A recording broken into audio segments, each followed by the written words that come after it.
সুপ্রিয় শিক্ষার্থীবৃন্দ, তোমাদেরকে অনলাইন ক্লাসে স্বাগতম।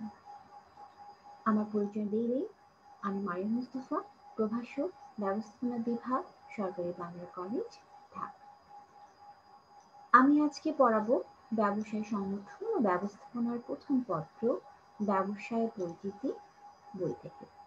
তবে শুরুতে কিছু কথা বলিনি, তোমাদের সাথে এটা আমার প্রথম ক্লাস। খুব ভালো লাগছে, আরো ভালো লাগতো যদি তোমাদের মুখগুলো দেখতে পারতাম। শিক্ষক হিসেবে সবসময় এই প্রথম ক্লাসটির প্রতি আমার দুর্বলতা আগে থেকেই, কিন্তু দুর্ভাগ্যজনক অনলাইন ক্লাস নিতে হচ্ছে তোমাদের। কিছু করার নেই, আমাদেরকে মেনে নিতে হবে। চুপচাপ বসে থাকতে তো হবে না, আমাদের পড়াশোনা চালিয়ে যেতে হবে। আজকে ক্লাস শুরু করার আগে বলে দিই, a fresh start isn't a new place, it's a new mindset। এর মানে কি? আমরা আজকে নতুন করে শুরু করব আমাদের ক্লাসটা। এর মানে এটা না যে আমরা একটা নতুন জায়গায় শুরু করছি। সবচেয়ে বড় ব্যাপার হচ্ছে আমাদের নতুন মানসিকতা নিয়ে শুরু করতে হবে। এখন কথা হতে পারে যে নতুন মানসিকতা আবার কি? নতুন মানসিকতা মানে হচ্ছে নতুন উদ্যমের সাথে আমাদেরকে শুরু করতে হবে। দেখো, এই লেখাটা আমার খুব পছন্দের। Success isn't overnight, it's when every day you get a little better than before. It adds up. আসলে সফলতা কখনোই আমাদের একদিনে আসে না, এটাকে আমাদের ধীরে ধীরে অর্জন করতে হয়। তোমাকে মাথায় রাখতে হবে, তুমি কালকে তোমার যে ইমপ্রুভমেন্ট করেছিলে সেটা আজকে তার চেয়ে আরেকটু বেশি করেছো কিনা। প্রতিটা দিন তোমাকে একটু হলেও নিজের সেলফ ডেভেলপমেন্ট করতে হবে। নেভার স্টপ ড্রিমিং, কখনোই স্বপ্ন দেখা বন্ধ করবে না। এই স্বপ্নই কিন্তু তোমাকে পোশাক করবে। তোমরা নতুন একটা শ্রেণীতে ভর্তি হয়েছো বাংলা কলেজে, নতুন স্বপ্ন নিয়ে এসেছো। তোমাদের প্রতি আমার রিকোয়েস্ট থাকলো, স্বপ্নকে সবসময় জিয়ে রাখবে, কখনো স্বপ্ন দেখা বন্ধ করবে না। যাই হোক, প্রথমে কিছু মোটিভেশনাল কথা বললাম। এটা আমার চিরাচরিত অভ্যাস। ক্লাসে তোমাদেরকে পেলে, তোমাদের নোটগুলো দেখলে আরো ভালো লাগতো, হয়তো বা আরো কিছু বলতাম। যাই হোক, সময় নষ্ট না করে আমি আমাদের পড়ায় চলে যাই। তোমাদের যে ব্যবসা পরিচিতি বইটা রয়েছে, সেখানে সপ্তম অধ্যায় রাষ্ট্রীয় ব্যবসায় পড়াবো আমি। তোমরা খেয়াল করেছো, তোমাদের প্রথম চ্যাপ্টার থেকে কিন্তু পড়ানো হচ্ছে। তোমাদের মনে হতে পারে যে সপ্তম অধ্যায় ম্যাডাম ভুল করে কেন পড়াচ্ছে। আমরা যে কদিন টিচার রয়েছি, আমরা চ্যাপ্টারগুলো ভাগ করে নিয়েছি। তোমাদের পর্যায়ক্রমিক ভাবে প্রথম, দ্বিতীয়, তৃতীয়, চতুর্থ, পঞ্চম, ষষ্ঠ অধ্যায় কিন্তু পড়ানো হয়। তোমরা নিজেরাই জানো, যারা ক্লাসটা ফলো করছো, ক্লাসগুলো দেখছো, তারা অলরেডি ফার্স্ট চ্যাপ্টারটা হয়তোবা তোমাদের শেষের দিকেই, এরপরে সেকেন্ড চ্যাপ্টার ওই ম্যাডামই ধরবেন। তো আমি আজকে পড়াবো সপ্তম অধ্যায় রাষ্ট্রীয় ব্যবসা। চ্যাপ্টারগুলো খুব সহজগুলোর মধ্যে এটাও একটা অন্যতম সহজ চ্যাপ্টার, রাষ্ট্রীয় ব্যবসায়। রাষ্ট্রীয় ব্যবসায় মানে হচ্ছে, বুঝতেই পারছো, রাষ্ট্র বিষয়ক একটা ব্যাপার চলে আসে। দেখো, প্রথমেই জেনে নিই রাষ্ট্রীয় ব্যবসায় কি।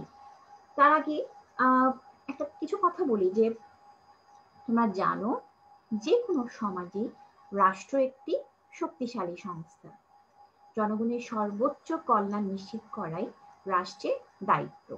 রাষ্ট্র জনগণের প্রয়োজনে যেমনই রাস্তাঘাটের উন্নয়ন সাধন করে, জনগণের মালামালের নিরাপত্তার বিধান করে, তেমনি কিন্তু জনস্বার্থে প্রয়োজন হলে নিজে ব্যবসা বাণিজ্যও পরিচালনা করে থাকে। এখন দেখো, রাষ্ট্র তো অনেক কাজ করে, রাষ্ট্রের দায়িত্ব কিন্তু অনেক। রাষ্ট্র যেমন কি করছে, এই যে পদ্মা সেতু নির্মাণ করছে, যমুনা সেতু আছে, আমাদের লাইফটা অনেক ইজি হয়ে গেছে, তাই না? এগুলোর পাশাপাশি যখন রাষ্ট্র প্রয়োজন মনে করে যে জনগণের কল্যাণের জন্য তাদের প্রয়োজনের জন্য ব্যবসা বাণিজ্যও করা দরকার, তখন কিন্তু রাষ্ট্র ব্যবসা বাণিজ্যও করে। এবং পৃথিবীর সকল দেশেই যে কেন্দ্রীয় ব্যাংক রয়েছে না, বেশিরভাগই কিন্তু রাষ্ট্রের মালিকানাধীন। তারপরে যেমন ধরো বড় বড় কাজ, খনিজ সম্পদ উত্তোলন এবং ব্যবহারের অধিকার সাধারণত সব দেশের সরকারের হাতেই নিয়ন্ত্রণে থাকে। এটা আমরা কি মেনে নিতে পারবো যে প্রাইভেট পর্যায়ে কেউ হয়তো বা কেউ তিতাস গ্যাস উত্তোলন করছে বা খনিজ সম্পদ উত্তোলন করছে? এটা হাস্যকর মনে হয় আমাদের কাছে। কেন হাস্যকর মনে হবে? কারণ এটাতে কি দরকার? অনেক হিউজ ম্যান পাওয়ার দরকার, অনেক মূলধন দরকার, উন্নত প্রযুক্তির দরকার। সাধারণত সরকারি কাজগুলো করে থাকে। এবং অনেক সময় সরকার, আমরা তো আমরা তো খুব বেশি উন্নত দেশ না, আমাদের অনেক সময় বিদেশি হেল্পও দরকার হয়, কিন্তু সরকারের মালিকানায় থাকে। সরকার তখন করে কি, বিদেশের বৈদেশিক সাহায্য নিয়ে বিদেশের কোম্পানির সাথে চুক্তি করে তারা তাদের প্রযুক্তি ব্যবহার করে তখন সেই খনিজ সম্পদগুলো উত্তোলন করে। এক্ষেত্রে বিদেশি কোম্পানিগুলো কিছু স্বার্থ থাকে। তো যাই হোক, সে কথা পরে আসবো, সে কথা পরে বলবো। তো অবশ্যই আধুনিক আধুনিক রাষ্ট্রের অনেক বেশি দায়িত্ব পালন করতে হয়, যে কারণে শুধুমাত্র প্রয়োজনীয় ক্ষেত্রে রাষ্ট্রীয় ব্যবসা গড়ে তোলা হলে জনগণ তার দ্বারা কিন্তু উপকৃত হয়ে থাকে। অর্থাৎ শুধুমাত্র যখন দেখা যায় যে জনগণের প্রয়োজনের জন্য রাষ্ট্রীয় ব্যবসা গড়ে তোলা হচ্ছে, শুধুমাত্র তখনই কিন্তু জনগণ এর দ্বারা বেশি উপকৃত হয়। এবং তোমরা যেহেতু ব্যবসায় শিক্ষা শাখার শিক্ষার্থী, তোমাদের এই রাষ্ট্রীয় ব্যবসায় সম্বন্ধেও কিন্তু তোমাদের একটা হিউজ নলেজ রাখাটা খুবই জরুরি। এই জন্যই তোমাদের এই বইয়ের সপ্তম চ্যাপ্টারে এই গুরুত্বপূর্ণ একটা টপিকস অ্যাড করা হয়েছে। এবং চলো যাই হোক, আমরা রাষ্ট্রীয় ব্যবসায় সংজ্ঞার দিকে যাই। দেখো আমি স্লাইডে কি লিখেছি, রাষ্ট্র কর্তৃক গঠিত বা পরবর্তীতে জাতীয়করণকৃত কোনো ব্যবসার মালিকানা, পরিচালনা ও নিয়ন্ত্রণ রাষ্ট্রের অধীনে থাকলে তাকে রাষ্ট্রীয় ব্যবসায় বলে। তাহলে আমরা কি মিন করছি? আমরা বুঝতে কি পারছি? আমরা বুঝতে পারছি যে রাষ্ট্রের দ্বারা যে বা রাষ্ট্র পরবর্তীতে জাতীয়করণ, অর্থাৎ অনেক সময় হয় কি, এই ওয়ার্ডটির মানে হচ্ছে অনেক সময় হয় কি, অনেক প্রাইভেট কোম্পানিকে রাষ্ট্র তখন করে কি জাতীয়করণ করার মাধ্যমে তাদের নিজের আয়ত্তে নিয়ে আসে। সুতরাং আমরা বলতে পারি কি, রাষ্ট্র কর্তৃক গঠিত যেটা ছিল সেটা আছেই, এবং পরবর্তীতে অনেক সময় দেখা যায় যে জাতীয়করণকৃত কোনো ব্যবসায় মালিকানা এবং পরিচালনা ও নিয়ন্ত্রণ যখন রাষ্ট্র তার অধীনে নিয়ে নেয়, তাকে সেই ব্যবসাকে রাষ্ট্রীয় ব্যবসায় বলে। এবং সত্যি কথা বলতে কি, এইরূপ ব্যবসায়ের মূল উদ্দেশ্য হচ্ছে জনকল্যাণ বা রাষ্ট্রীয় কল্যাণ সাধন করা। আমি প্রথমেই ক্লাসের শুরুতে বলেছি যে সাধারণত রাষ্ট্র যখন মনে করে যে জনগণের কল্যাণের জন্য ব্যবসা শুরু করা দরকার, তখনই কিন্তু রাষ্ট্র ব্যবসা শুরু করে, এবং সেইটাকে বলা হচ্ছে রাষ্ট্রীয় ব্যবসায়। এখানে মেইন যে ফোকাস, যে ব্যাপারটা থাকে, যেটাকে খুব গুরুত্ব দেওয়া হয়, সেটা হলো জনগণের কল্যাণ। এবং বেসরকারি বা ব্যক্তি পর্যায়ে যে সকল ব্যবসায় গড়ে ওঠে, তার মূল উদ্দেশ্য থাকে কি, মুনাফা অর্জন। স্বাভাবিক ব্যাপার, বেসরকারি ভাবে যারা ব্যবসা শুরু করে তারা কখনোই চায় না যে তারা লস করে ব্যবসা করুক, কারণ তারা একটা ক্যাপিটাল, একটা ইনভেস্টমেন্ট করে, তারা লাভের আশায় ইনভেস্টমেন্ট করে। তবে লাভের আশা করলেও কিন্তু তুমি অমানবিকভাবে ব্যবসা করতে পারবে না। তোমরা জানো কোম্পানি আইন আছে 1994 সালে, সেটা ফলো করতে হবে। ব্যবসায় পরিবেশের প্রতিও খেয়াল রাখতে হবে, যেটা তোমাদের বই সেকেন্ড চ্যাপ্টার রয়েছে, ব্যবসায় পরিবেশ সবকিছু মেনটেন করেও কিন্তু বেসরকারি ব্যবসাকে মেনটেন করতে হয়। তো যাই হোক, যেটা বলছিলাম, বেসরকারি ব্যবসায়ীরা কি করে, মুনাফা অর্জনের চিন্তা অতিমাত্রায় করে, এবং এরূপ মুনাফা অর্জন চিন্তা অতিমাত্রায় ক্রিয়াশীল হলে সেক্ষেত্রে ক্রেতা সাধারণ বা জনগণের স্বার্থ বিঘ্নিত হয়।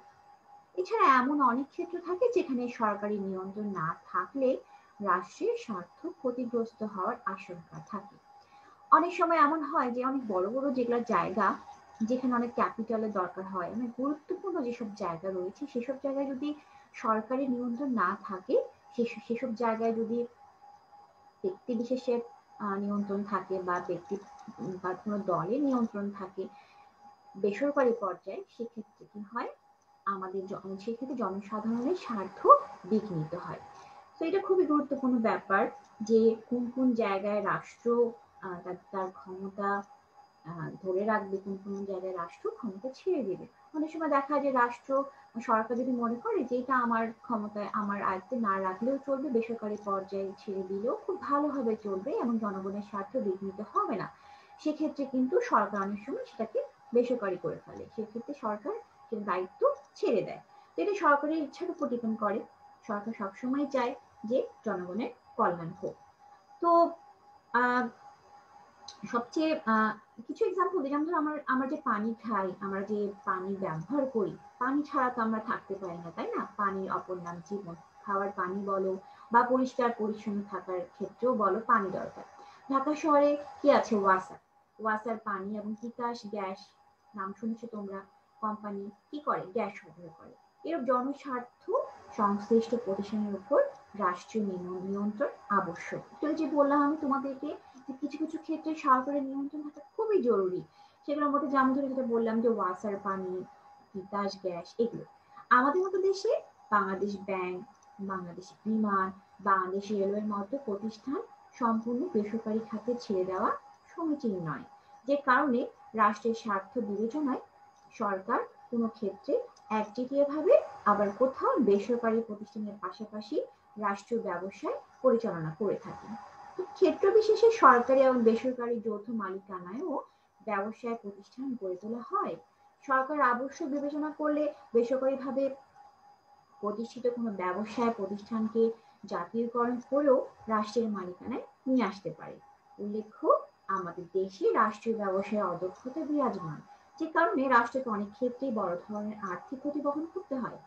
কিন্তু ফ্রান্স, জার্মানি সহ অনেক দেশেই রাষ্ট্রীয় ব্যবসা অত্যন্ত জনপ্রিয় ব্যবসায়ী সংগঠন হিসেবে দক্ষতার সাথে পরিচালিত হচ্ছে। কিন্তু সবসময় না, আমাদের দেশেও কোনো কোনো ক্ষেত্রে দেখা যাচ্ছে যে খুব আমরা লাভবান হচ্ছি, জনগণের কল্যাণ সাধিত হচ্ছে, সেক্ষেত্রে আমরা অনেক সাকসেসফুল। তবে কোনো কোনো ক্ষেত্রে আবার অরাজকতাও বিরাজ করছে। তো যাই হোক, এরপরে স্লাইডে যাই। রাষ্ট্রীয় ব্যবসায়ের বৈশিষ্ট্য। আমরা রাষ্ট্রীয় ব্যবসায় নিয়ে একটু একটু ধারণা তো পেলাম, তাই না? একটু বেসিক ধারণা তো পেলাম। আমরা আরেকটু জানবো। দেখো, এই বৈশিষ্ট্যগুলো জানলে তুমি চোখ বন্ধ করে রাষ্ট্র ব্যবসার সম্বন্ধে একটা ধারণাটা নিতে পারবে। খুবই ইজি একটা ব্যাপার। তোমাদের চোখের সামনে অনেক রাষ্ট্রীয় ব্যবসা তোমরা দেখছো, কিন্তু তোমরা জানো না এর বৈশিষ্ট্যগুলো কি কি। এই বৈশিষ্ট্যগুলো থাকলেই শুধুমাত্র সেই ব্যবসাটাকে রাষ্ট্রীয় ব্যবসা বলা যায়। বর্তমানে কম বেশি সকল দেশে কিন্তু রাষ্ট্রীয় মালিকানার বেশ কিছু ব্যবসায় পরিচালিত হতে দেখা যায়। নানাভাবে সমালোচনা করা হলেও অদ্যাবধি এই ব্যবসায় ভিন্ন ধরনের ব্যবসা সংগঠন হিসেবে যথেষ্ট আলোচনার দাবি রাখে। এই ধরনের ব্যবসায় যে সকল স্বতন্ত্র বৈশিষ্ট্য লক্ষণীয়, সেগুলো হলো, এক নাম্বার হচ্ছে স্বতন্ত্র গঠন প্রণালী, সেপারেট ফরমেশন প্রসিডিউর। রাষ্ট্রীয় ব্যবসায় সরকারি নিয়ম কানুন পালন করে সরকারি উদ্যোগে মূলত গঠিত হয়। তোমরা জানো যে সাধারণত রাষ্ট্রীয় ব্যবসায় কি হয়, সরকারি নিয়ম কানুন মেনে কিন্তু সরকারি উদ্যোগে গঠিত হয়। রাষ্ট্রপতির বিশেষ আদেশ বা দেশের আইনসভার বিশেষ আইন বলে অথবা বেসরকারি ব্যবসায় জাতীয়করণ করার মাধ্যমে রাষ্ট্রীয় ব্যবসায় সংগঠিত হতে পারে। আসলে একটু ডিটেইলে বলি, এর মিনিং হচ্ছে আমরা রাষ্ট্রীয় ব্যবসা আসলে কয়েকভাবে গঠিত হতে পারি। একটা হচ্ছে রাষ্ট্রপতির বিশেষ আদেশ বলে। এটি সংসদ যে অধিবেশন বসে, তোমরা টিভিতে দেখো, ভিডিওতে, এখানে রাষ্ট্রপতি যদি কোনো আদেশ দেয় তাকে কি বলা হয়? অধ্যাদেশ। রাষ্ট্রপতি আদেশকে কি বলা হয়? অধ্যাদেশ। রাষ্ট্রপতি যদি অধ্যাদেশ বলে কোনো কোনো ব্যবসায় সংগঠন গঠন করতে চায়, সেটাকে বলা হবে রাষ্ট্রীয় ব্যবসায়। আরেকটা করতে পারে দেশের আইনসভার বিশেষ আইন বলে। দেশের যে আইনসভায় যে সদস্যরা রয়েছে তারা যে মেজরিটি অর্থাৎ বেশিরভাগ ব্যক্তি যদি বেশিরভাগ সংসদ সদস্য যদি ভোট কোনো আইনের পক্ষে দেয়, তাহলে সেই আইনটা কিন্তু এস্টাবলিশ হয়ে যায় এবং সেই আইনের বলেও কিন্তু রাষ্ট্রীয় ব্যবসা গঠিত হতে পারে। আর একটা কি করতে পারে? সরকার যদি মনে করে বেসরকারি ব্যবসায়কে জাতীয়করণ করার মাধ্যমে রাষ্ট্রীয় ব্যবসায় সংগঠিত করবে। সো সেইভাবেও রাষ্ট্রীয় ব্যবসায় সংগঠিত হতে পারে। তো আমরা এভাবে কিন্তু রাষ্ট্রীয় ব্যবসায় গঠন প্রণালী জেনে নিলাম, তাই না? 2 নাম্বার হচ্ছে রাষ্ট্রীয় মালিকানাধীন। মালিকানার ব্যাপারে বুঝতেই পারছো, রাষ্ট্রীয় ব্যবসায় মালিক কারা? সরকার বা জনগণ। সরকার মানেই জনগণ। তোমরা জানো আমাদের দেশ কি গণতান্ত্রিক দেশ। আমাদের সরকারকে আমরা কারা কারা বসিয়েছি? আমরা জনগণ ভোট দিয়ে সরকারকে আমরা নির্বাচন করেছি। সুতরাং এই যে জনগণ বা সরকার যে মালিক, এর সকল সম্পদ রাষ্ট্রের এবং এর কর্মচারীরা প্রত্যক্ষ বা পরোক্ষভাবে রাষ্ট্রের কর্মচারী হিসেবে গণ্য হয়। অবশ্যই এরূপ ব্যবসায় সরকারি ও বেসরকারি যৌথ মালিকানাও প্রতিষ্ঠিত হতে পারে। সুতরাং আমরা কি বুঝলাম? রাষ্ট্রের মালিকানা যৌথভাবেও হতে পারে। নাম্বার 3, এখন সরি 2 নম্বরে বলি একটা কথা অ্যাড করি। রাষ্ট্রীয় মালিকানা যৌথভাবে হতে পারে, সেটা ঠিক আছে। তারপর কেন সেটা রাষ্ট্রীয় মালিকানা হবে? যখনই দেখবে যে শেয়ারের পার্সেন্টেজ 50%-এর 1% বেশি সরকারের হাতে রয়েছে, তাহলে সেটা রাষ্ট্রীয় মালিকানা হয়ে যাবে। সাপোজ ধরো যদি 51% শেয়ারের মালিক যদি রাষ্ট্র হয়, তাহলে সেটা আনডাউটেডলি সেটা রাষ্ট্রীয় মালিকানাধীন প্রতিষ্ঠান হবে। বাকি 49% যদি হচ্ছে যদি বেসরকারি পর্যায়ে হয়, তাহলে সেটা তারপরও সেটা রাষ্ট্রীয় মালিকানা হবে। নাম্বার 3 হচ্ছে স্বাধীন আইনগত মর্যাদা। এর ব্যবসায় বিশেষ আইন বলে গঠিত হয় বিধায় এটি পৃথক আইনগত সত্তা বা মর্যাদার অধিকারী। এ ব্যবসায় নিজ নামে পরিচিত হতে ও নিজস্ব চিহ্ন ব্যবহার করে পরিচালিত হতে পারে। তাহলে কি জানলাম? এই ব্যবসা কি? এই ব্যবসা বিশেষ আইন বলে গঠিত হয়। আর যে ব্যবসায় কি হয়? নিজ নামে পরিচালিত হতে পারে এবং এদের একটা নিজস্ব সিলমোহর থাকে। দেখবে সরকারি যে সংস্থাগুলো রয়েছে তাদের একটা লোগো থাকে, তারা সেই লোগোটা সবসময় ইউজ করে এবং তারা সেই লোগো বিভিন্ন চিঠিতে তাদের হচ্ছে যে বিভিন্ন প্রজ্ঞাপনে তারা সেটা ইউজ করে এবং সেটা তাদের আইডেন্টিটি। তোমরা বাংলা কলেজে কি বলে গিয়েছো কিনা জানি না, যেহেতু প্যান্ডেমিক এখন করোনার খুব বাজে একটা সময় চলছে, তোমরা বাংলা কলেজে যাওনি।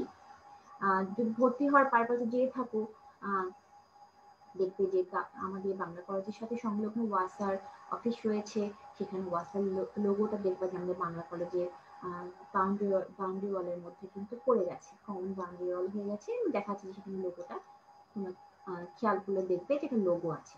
সো সেটা ওয়াসার লোগো। ওয়াসা অবশ্যই সরকারের আয়ত্তাধীন একটা প্রতিষ্ঠান, তাই না? আচ্ছা, সো এটা নিশ্চয়ই সিলমোহর থাকবে, নিশ্চয়ই লোগো থাকবে। আচ্ছা, নাম্বার 4 দেখো জনকল্যাণের উদ্দেশ্য। এরূপ ব্যবসা প্রতিষ্ঠার ক্ষেত্রে জনকল্যাণ সাধনই মূল লক্ষ্য হিসেবে গণ্য। দেশের অর্থনীতির উপর কার্যকর নিয়ন্ত্রণ, সুষম অর্থনৈতিক উন্নয়ন ও ন্যায্য মূল্যে উন্নত মানের পণ্য ও সেবা সরবরাহ নিশ্চিত করার লক্ষ্যেই মূলত এরূপ ব্যবসায় গঠিত হয়। যেটা আমি ক্লাসের শুরুতে আলোচনা করেছি, মনে আছে? এই রাষ্ট্রীয় ব্যবসায়ের মেইন কাজ কি? রাষ্ট্রীয় ব্যবসায়ের মেইন কাজ হচ্ছে জনগণের কল্যাণ সাধন করা। সেটা বিভিন্ন ভাবে হতে পারে। সেটা জনগণকে স্বল্প দামে প্রোডাক্ট সরবরাহের মাধ্যমে হতে পারে, জনগণকে তাদের লাইফস্টাইল ইজি করার মাধ্যমে হতে পারে, তাদের অর্থনৈতিক নিরাপত্তা দানের মাধ্যমে হতে পারে, তাদের ন্যায্য মূল্যে পণ্য সরবরাহ দানের মাধ্যমে হতে পারে, তো এই বিভিন্ন মাধ্যমে হতে পারে। নাম্বার 5 হচ্ছে রাষ্ট্রীয় ব্যবস্থাপনা ও পরিচালনা। এখানে রাষ্ট্রীয় ব্যবসায়ের ব্যবস্থাপনা এবং পরিচালনা সরকার কর্তৃক নির্বাহ করা হয়, তোমরা সেটা জানো। সরকার বিভাগীয় সংগঠন, সরকারি বিভাগ বা মন্ত্রণালয়ের অধীনে এবং বিধিবদ্ধ কর্পোরেশন সরকার নিযুক্ত নির্বাহী বা পরিচালক মণ্ডলীর অধীনে পরিচালিত হয়। সরকারি কোম্পানিতে সরকার পরিচালক নিয়োগ করে এর ব্যবস্থাপনা নিশ্চিত করে। অর্থাৎ আমরা কি বুঝলাম? আমরা বুঝলাম যে রাষ্ট্রীয় ব্যবস্থাপনা পরিচালনা সরকার নিয়ন্ত্রণ করে এবং সরকার তার বিভিন্ন পরীক্ষা, বিভিন্ন প্রজ্ঞাপন জারি করে, বিভিন্ন পরীক্ষার মাধ্যমে সেই কর্মী নিয়োগ করে, ব্যবস্থাপক নিয়োগ করে এবং দেখা যাচ্ছে যে অনেক সময় সরকার বিধিবদ্ধ কর্পোরেশনের মাধ্যমে বাহিনী নিযুক্ত করে, পরিচালক মণ্ডলী নিযুক্ত করে ইত্যাদি। হ্যাঁ, সবকিছু সরকারের আন্ডারে হয়ে থাকে। নাম্বার 6, বৃহদায়তন প্রকৃতি। অবভিয়াসলি এটা লার্জ স্কেল ক্যারেক্টারের একটা মতো ক্যারেক্টার, তাই না? এ ধরনের ব্যবসা সাধারণত বৃহদায়তন প্রকৃতিতে গড়ে ওঠে। উন্নয়নশীল দেশসমূহে যে সকল খাতে প্রচুর মূলধন বিনিয়োগের প্রয়োজন পড়ে অথচ বেসরকারি উদ্যোক্তারা বিনিয়োগ উৎসাহিত হয় না, সেক্ষেত্রে এর ব্যবসায় গঠিত এবং পরিচালিত হতে দেখা যায়। এখানে মাঝে তোমাদের কোশ্চেন আসতে পারে, ম্যাডাম কেন বেসরকারি উদ্যোক্তারা এখানে আগ্রহী দেখাবে না? অ্যাকচুয়ালি যখন হিউজ ক্যাপিটালের প্রয়োজন হয়, একটা বৃহৎ আয়তন প্রকৃতির কোনো ব্যবসা যখন শুরু করতে হয়, তখন সাধারণত একটা কারেজ লাগে, অতটা ইনভেস্টমেন্ট করার মতো সাহস অনেকের থাকে না বা ক্যাপিটাল থাকে না, সেক্ষেত্রে সরকারকে কিন্তু এগিয়ে আসতে হয়। সুতরাং বলা যায় এটা একটা বৃহৎ আয়তন প্রকৃতির একটা প্রতিষ্ঠান। নাম্বার 7 হচ্ছে চিরন্তন স্থায়িত্ব। চিরন্তন স্থায়িত্ব অর্থাৎ হচ্ছে যে এর ব্যবসায়ী স্থায়িত্ব অনেকটা চিরন্তন প্রকৃতির। কেন বলো? কারণ হচ্ছে জনগণের কাছে জবাবদিহিতার ভয়ে ও অন্যবিধ কারণে সরকার ইচ্ছে করলেও বৃহৎ আয়তনে ব্যবসায় সহজে করতে পারে না। আসলে যেহেতু বিশাল বড় একটা ব্যবসায়, সুতরাং জনগণের কল্যাণ এখানে নিহিত। সুতরাং অনেক সময় আবার যেহেতু সরকার সবসময় জনগণের কাছে জবাবদিহি করতে বাধ্য, তোমরা জানো, সুতরাং সরকার সবসময় নিজের ইচ্ছা মতো এটাকে গুটিয়ে ফেলতে পারে না। জনগণের উদ্দেশ্যে বলতে জনগণের কল্যাণ সর্বোচ্চ বিবেচনায় নিয়ে প্রতিষ্ঠানের সকল কার্যক্রম পরিচালনা করার আগ্রহ বা অভিপ্রায়কে বোঝানো হয়। সুতরাং এটাকে কখনোই সরকার ইচ্ছা মতো গুটিয়ে ফেলতে পারে না। এই যে 7 পয়েন্টস, এই 7টা পয়েন্ট রাষ্ট্র ব্যবসার জন্য খুবই গুরুত্বপূর্ণ। এই 7টা পয়েন্ট কিন্তু রাষ্ট্রীয় ব্যবসার বৈশিষ্ট্যগুলোকে প্রকাশ করছে। আচ্ছা, এরপরে স্লাইডে যাই। তোমাদের ক্লিয়ার তো রাষ্ট্রীয় ব্যবসার বৈশিষ্ট্যগুলো? আচ্ছা, আমরা আলোচনা করতে করতে যখন ভিতরে যাব তোমাদের ব্যাপারগুলো আরো ক্লিয়ার হবে। রাষ্ট্রীয় ব্যবসার উদ্দেশ্য। প্রাচীন কাল থেকে ব্যবসায় ব্যক্তি মালিকানাধীনে পরিচালিত হয়ে আসলেও শিল্প বিপ্লবের পর ব্যক্তি স্বাতন্ত্র্যবাদ নীতির কারণে সমাজে মারাত্মক ধর্ম বৈষম্যের সৃষ্টি হয়। এই অবস্থা থেকে উত্তরণের জন্যই মূলত রাষ্ট্রীয় ব্যবসার উৎপত্তি। আসলে তোমরা জানো শিল্প বিপ্লব কোথায় হয়েছিল? খুবই কমন একটা কোয়েশ্চেন, এটা জেনারেল নলেজের মধ্যেও পড়ে, ইংল্যান্ডে। হ্যাঁ, তো এই যে শিল্প বিপ্লবের পরে কিন্তু ব্যবসা বাণিজ্যে ব্যাপক পরিবর্তন আসে এবং বিশেষ করে শিল্প বিপ্লবের পরে যে একটা বৈষম্য হয়, ধনতান্ত্রিক যে ব্যবসার যে সমাজ ব্যবস্থার যে উত্তরণ ঘটে, সেটা আসলে কি হয়, বৈষম্যের সৃষ্টি করেছিল। সাধারণত এই অবস্থা থেকে উত্তরণের জন্য কিন্তু এই রাষ্ট্রীয় ব্যবসার উদ্ভব হয়েছে। এখন উদ্দেশ্যগুলো দেখো, প্রথমেই জনকল্যাণ। আনডাউটেডলি প্রথমে আমি বলার বাহুল্য, বলার অপেক্ষা রাখে না যে জনকল্যাণ রাষ্ট্রীয় ব্যবসার মূল উদ্দেশ্য। আমি ক্লাসে শুরু থেকেই বলছি, তাই না? রাষ্ট্রীয় ব্যবসা গঠনের মূল উদ্দেশ্য কি? জনকল্যাণ। জনকল্যাণের উদ্দেশ্য বলতে জনগণের কল্যাণকে সর্বোচ্চ বিবেচনা নিয়ে প্রতিষ্ঠানের কার্যক্রম পরিচালনার অভিপ্রায়কে বোঝায়। তাই এরূপ ব্যবসায় এতে নিয়োজিত শ্রমিক কর্মী হতে শুরু করে রাষ্ট্রের প্রত্যেকটি ব্যক্তি যাতে ব্যবসার সুবিধা পায় তা নিশ্চিত করে। তিতাস গ্যাস ডিস্ট্রিবিউশন কোম্পানি সরকারি মালিকানাধীন, তাই না? এবং সরকার এক্ষেত্রে মুনাফা থেকে কি করে, জনগণকে গুরুত্ব দেওয়ার জন্য কম মূল্যে গৃহস্থালিতে এবং সার ও বিদ্যুৎ উৎপাদনকারী প্রতিষ্ঠানগুলোতে গ্যাস সরবরাহ করে, যা বেসরকারি পর্যায়ে সম্ভব ছিল না। নাম্বার 2, অর্থনৈতিক ব্যবস্থার পরিবর্তন। ব্যক্তি স্বাতন্ত্র্যবাদ বা খুশি মতো চলতে দেওয়ার নীতির কারণে ধনবাদী সমাজে ধন বৈষম্যের সৃষ্টি হয় ও রাষ্ট্রীয় নিয়ন্ত্রণ শিথিল হয়ে পড়ে। তাই এই অবস্থা পরিবর্তন করে সমাজতান্ত্রিক বা মিশ্র অর্থনীতি গড়ে তুলে কল্যাণকর রাষ্ট্র পরিচালনার লক্ষ্যে অনেক দেশেই রাষ্ট্রীয় ব্যবসায় গঠন এবং পরিচালনা করা হয়। বাংলাদেশে স্বাধীনতা পরবর্তী সময়ে এই উদ্দেশ্যে সরকার বিভিন্ন বৃহদায়তন ব্যবসায় প্রতিষ্ঠান জাতীয়করণ করে। নাম্বার 3 হচ্ছে সম্পত্তি সুষম বন্টন। সম্পদ যেন সমাজের বিশেষ একটা শ্রেণীর হাতে কেন্দ্রীভূত না হয় তা নিশ্চিত করে সবার মাঝে ছড়িয়ে দেওয়ার প্রয়াসকে সম্পদের সুষম বন্টন বলে। দেশের সম্পদ যাতে কিছু লোকের হাতে পুঞ্জীভূত না হয়ে তা ব্যাপক জনগোষ্ঠীর মধ্যে সঞ্চালিত হতে পারে, এই জন্য রাষ্ট্রীয় ব্যবসায় গঠন করা হয়। পুঁজিবাদী সমাজে কিছু পরিবারের মধ্যে সম্পদ কেন্দ্রীভূত হওয়ার প্রবণতা অনেক সময় বৃহদায়তন জনগোষ্ঠীর জন্য ক্ষতির কারণ হয়। তাই রাষ্ট্রীয়ভাবে বৃহদায়তন ব্যবসায় পরিচালিত হলে এর সুযোগ কমে যায়। নাম্বার 4 হচ্ছে একচেটিয়া ব্যবসায় রোধ।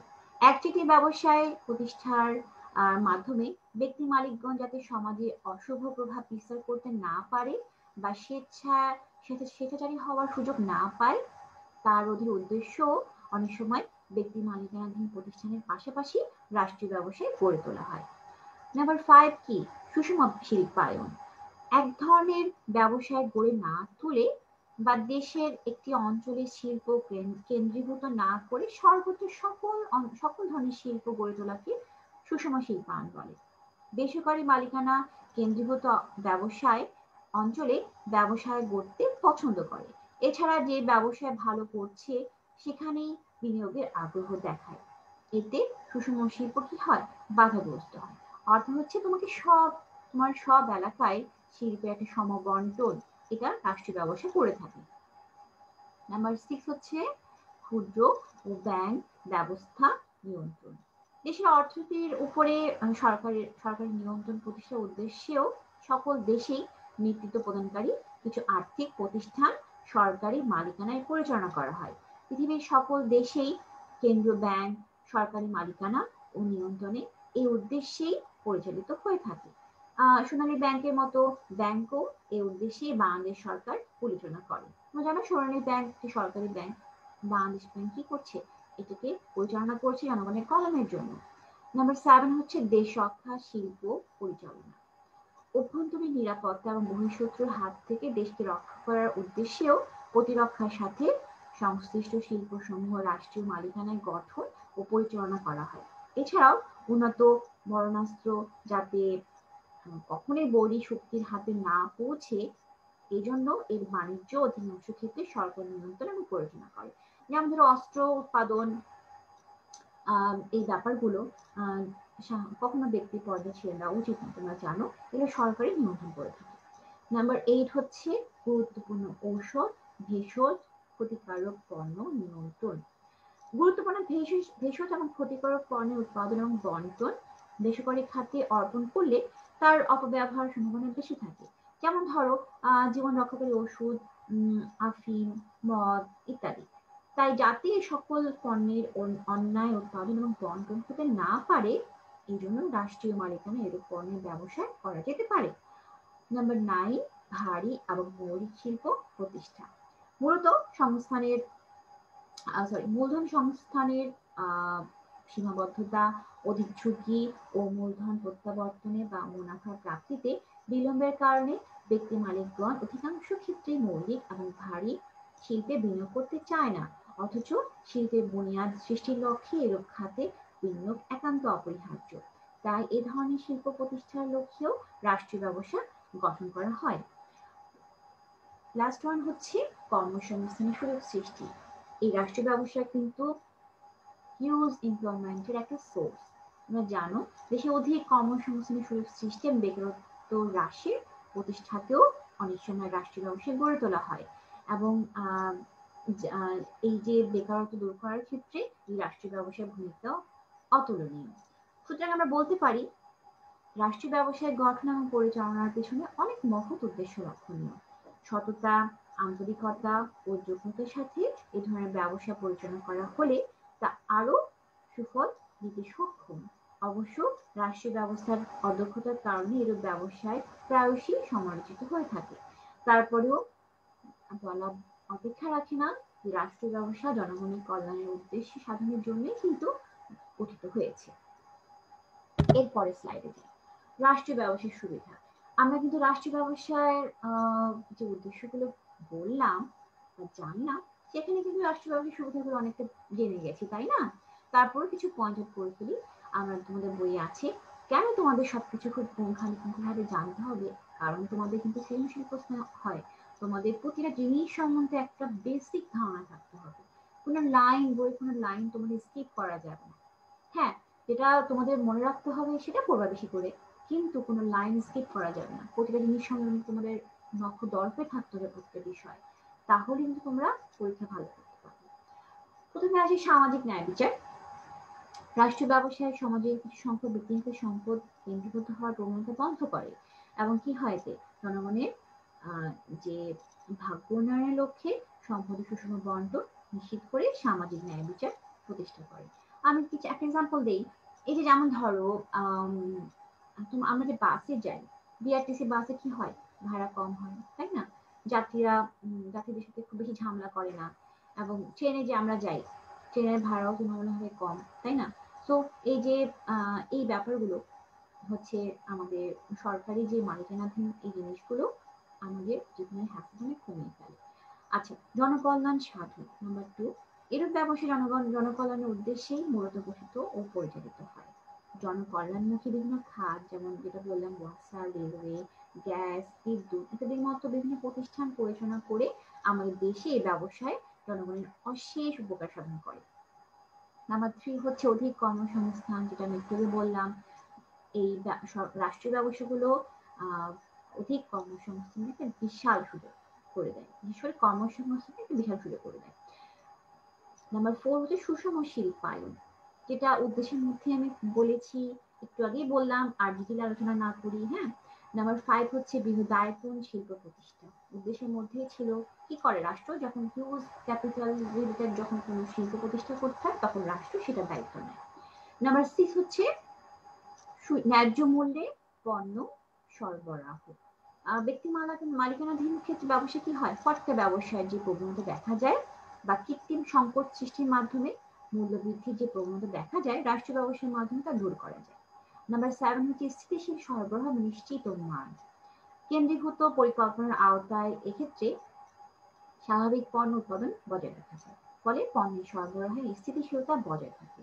নাম্বার 8 হচ্ছে একচেটিয়া প্রভাব রোধ। ব্যক্তি মালিকদের মধ্যে একচেটিয়া প্রভাব সৃষ্টির অসৎ প্রবণতা লক্ষণীয় থাকে। এই জন্য তারা বিভিন্ন সময় নানান ধরনের অপকৌশল গ্রহণ করে জনগণকে বাধাগ্রস্ত করে। রাষ্ট্রীয় ব্যবসা প্রতিষ্ঠানের মাধ্যমে তা বন্ধ করা যায়। নাম্বার 9, নিরাপত্তা বিধান। অভ্যন্তরীণ এবং বহিঃশত্রুর হাত থেকে দেশের নিরাপত্তা বিধান সরকারের দায়িত্ব।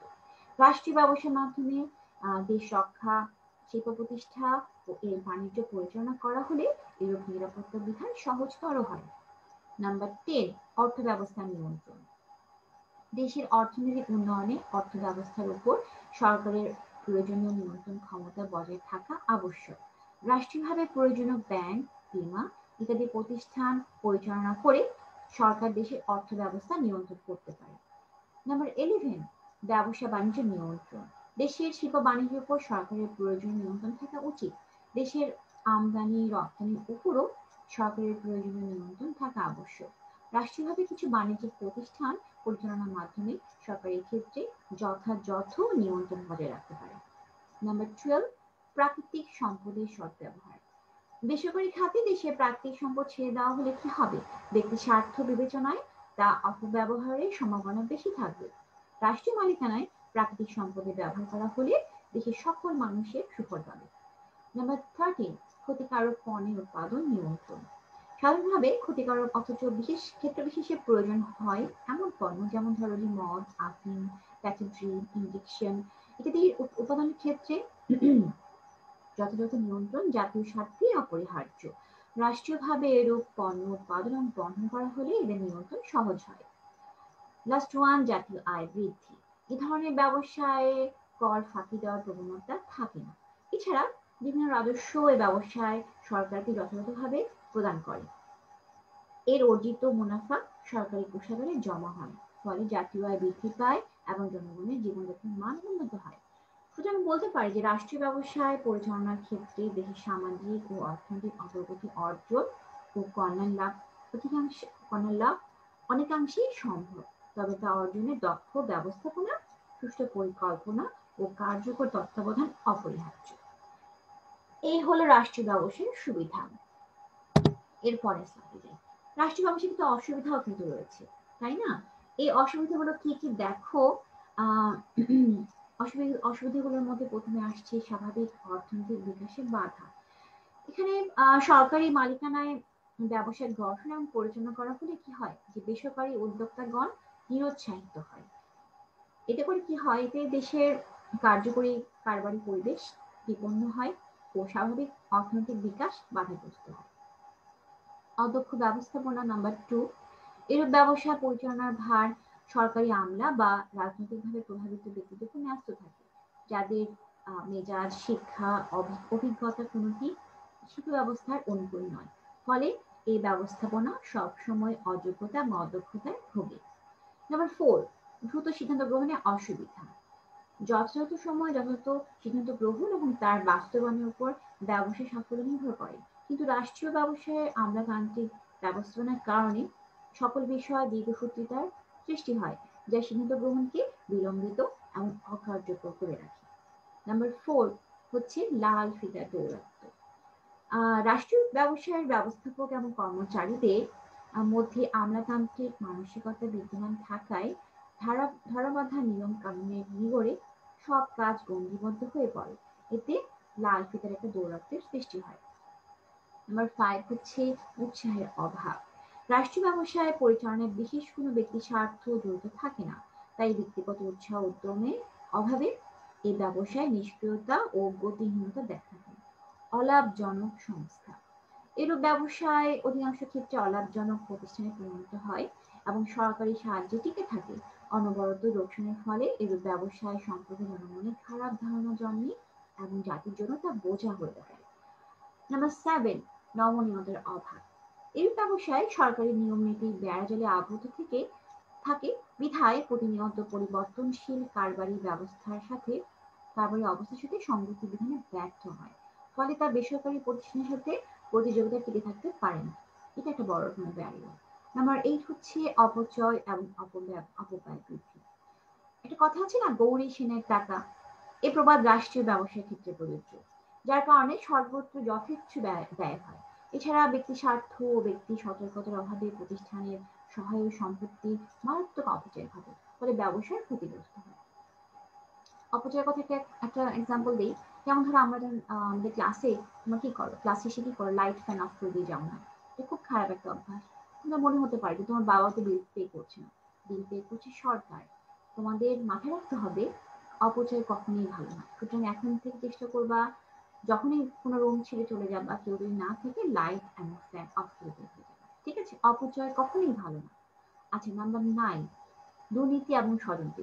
সাধারণভাবে এই ব্যবসায় কর্তা ব্যক্তিদের আলাদা কোনো স্বার্থ না থাকায় তাদের মধ্যে অন্যায় পথে স্বার্থ সিদ্ধির ব্যাপক প্রবণতা লক্ষ্য করা যায়। ফলে এই অভ্যন্তরীণ দুর্নীতি বাসা বাঁধে। নাম্বার 10 হচ্ছে আনুগত্য এবং শৃঙ্খলার অভাব। রাষ্ট্রীয় ব্যবসায় ঊর্ধ্বতন হতে অধস্তন পর্যন্ত প্রত্যেকে নিজেকে সরকারি কর্মচারী রূপে গণ্য করে। চাকরি পাওয়ার যে চাকরি যাওয়া কষ্টকর, এটা একটা ধারণা তাদের মধ্যে থাকে, যেটার কারণে আনুগত্য লোপ পায়। এটা প্রতিষ্ঠানের মারাত্মক ব্যবস্থাপনার জন্ম দেয়। নাম্বার 11, জনগণের কর বৃদ্ধি। রাষ্ট্রীয় ব্যবসায় লোকসানের বোঝা জনগণের উপর বর্তে। সরকার লোকসান পূরণ এবং এরূপ প্রতিষ্ঠানে অর্থ সংস্থানের জন্য কর হার বৃদ্ধি বা নতুন কর আরোপ করে, যা পরিশোধ করা অনেক ক্ষেত্রেই জনগণের জন্য কষ্টকর হয়ে দাঁড়ায়। নাম্বার 12, রাজনীতির আখড়া। কাজ নেই তো খই ভাজ, এই প্রবাদটি তোমরা শুনছো তাই না? এই প্রবাদটি রাষ্ট্রীয় ব্যবসায় শ্রমিক কর্মীদের বেলায় বিশেষভাবে প্রযোজ্য।